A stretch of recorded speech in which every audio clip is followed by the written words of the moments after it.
সুপ্রিয় দর্শক আসসালামু আলাইকুম। মাই কিচেনে সবাইকে আবার ওয়েলকাম জানাচ্ছি আমার আজকের পর্বে খুবই লোভনীয় স্পাইসি একটি চিকেন পাস্তা রেসিপি দেখার জন্য। আজকের এই চিকেন পাস্তাটা যারা গ্যাসের সংকটে ভোগেন তাদের জন্য খুবই সহজ উপায়ে কিভাবে আমি রাইস কুকারে আজকের এই চিকেন পাস্তাটা রান্না করেছি সেই রেসিপিটি আজকে আপনাদের সাথে শেয়ার করব। আশা করছি আমার আজকের পুরো ভিডিওটি আপনাদের কাছে ভালো লাগবে। ভালো লাগলে ভিডিওতে লাইক দিয়ে পুরো ভিডিওটি না টেনে সম্পূর্ণটা দেখবেন। আজকে যে চিকেন পাস্তাটা রান্না করার জন্য এখানে আমি এরকম বাঁশের মতো করে যে পাস্তাটা আছে সেই পাস্তা নিয়েছি 400 গ্রাম। আপনারা যে কোনো পাস্তা এখানে ব্যবহার করতে পারেন। তারপরে এখানে আমি ফ্রোজেন করা টমেটো নিয়েছি 2টি। আর এরকম কিউব করে কিন্তু আমি টমেটো সিজনে টমেটোগুলো ফ্রোজেন করি। এভাবে ফ্রোজেন করে যে কোনো তরকারিতে ব্যবহার করা যায়। সাথে সাথে তরকারিতে দিলে কিন্তু এই টমেটোটা একদম গলে যায়। এখন আমি 5 মিনিট রেখে পেস্ট করে নেব। এখানে আমি মুরগির 2 পিস বুকের মাংস নিয়েছি। এখন আমি বুকের মাংসটা এরকম লম্বা লম্বা করে কেটে নিচ্ছি।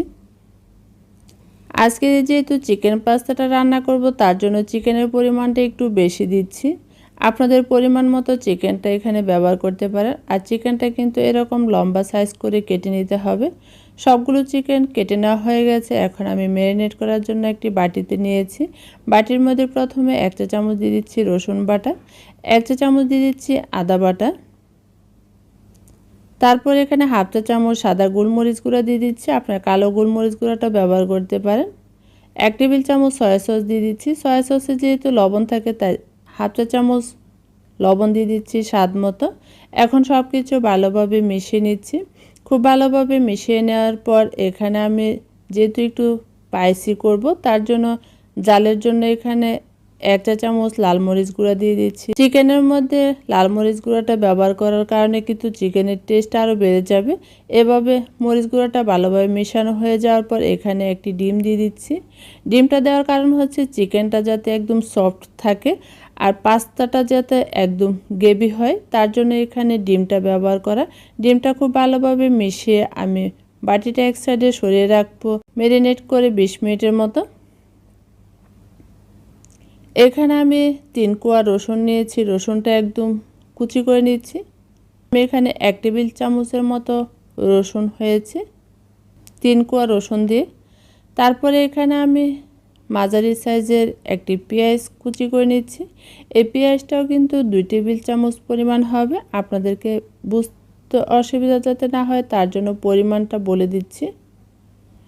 পেঁয়াজ আর রসুনটা একদম কুচি করে নিয়েছি। রান্না করার জন্য আজকে যেহেতু আমি রাইস কুকার ব্যবহার করব, রাইস কুকারটা আমি অন করে দিয়েছি। রাইস কুকারটা গরম হয়ে এসেছে। এখন এর মধ্যে 1/4 কাপ দিয়ে দিচ্ছি রান্নার তেল।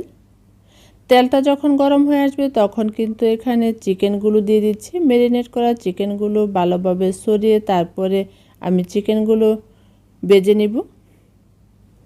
এভাবে ছড়িয়ে চিকেনগুলো ভেজে নিতে হবে। ডেকে ভেজে নিচ্ছি।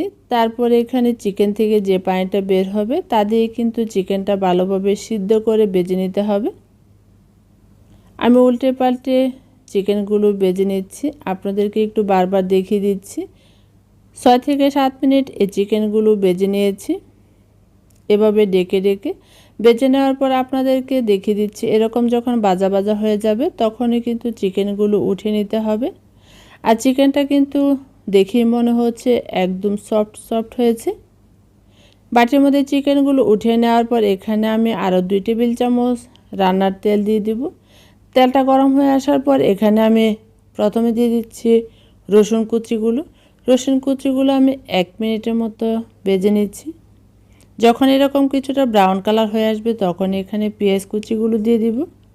আর আজকের রান্নাটা যেহেতু রাইস কুকারে রান্না করছি তাই আপনাদেরকে রাইস কুকারে দেখিয়ে দিচ্ছি। রাইস কুকারে যখন এরকম লাল বাতিটা কুকের মধ্যে থাকবে তখনই বুঝবেন এখানে রান্না হচ্ছে। আর পাশেরটা থাকলে কিন্তু অফ হয়ে যাবে রান্নাটা। পেঁয়াজ আর রসুনটা ভাজা হয়ে গেছে। এখন এর মধ্যে আমি টমেটো পেস্টটা দিয়ে দিচ্ছি। টমেটো পেস্টটা কিন্তু সাথে সাথে পেস্ট হয়নি তাই আমি কিছুক্ষণ রেখে পেস্ট করে নিয়েছি। আর রান্না করার সময় কিন্তু সাথে সাথে দিলে কিন্তু টমেটোটা একদম গলে যায়। টমেটো এরকম যখন কষানো হয়ে যাবে তখন এখানে 2 টেবিল চামচ সয়া সস দিয়ে দিচ্ছি, 1/4 কাপ দিয়ে দিচ্ছি টমেটো সস, ম্যাজিক মশলা দিয়ে দিচ্ছি 1 প্যাকেট। যেহেতু পাস্তার মধ্যে কোনো মশলা নাই তাই এখানে ম্যাজিক মশলাটা ব্যবহার করেছি। তার সাথে আরও 1/2 চা চামচ সাদা গোলমরিচ গুঁড়ো, 1 চা চামচ চিলি ফ্লেক্স, স্বাদ মতো 1 চা চামচ লবণ দিয়ে সব কিছু আমি 1 মিনিটের মতো কষিয়ে নিচ্ছি। সব কিছু ভালোভাবে কষানো হয়ে যাওয়ার পর এখানে আমি পাস্তাগুলো দিয়ে দিচ্ছি। আজকের এই রান্নাটা আমি একটু অন্যরকমভাবে রান্না করছি, তাই এখানে আমি পাস্তাটা আমি 1 মিনিটের মতো নেড়ে ভালোভাবে কষিয়ে নিচ্ছি। পাস্তাটা ভালোভাবে কষানো হয়ে যাওয়ার পর এখানে চিকেনগুলো দিয়ে দিচ্ছি। চিকেনটাও আমি পাস্তার সাথে ভালোভাবে নেড়ে আরও 1 মিনিটের মতো কষিয়ে নিব।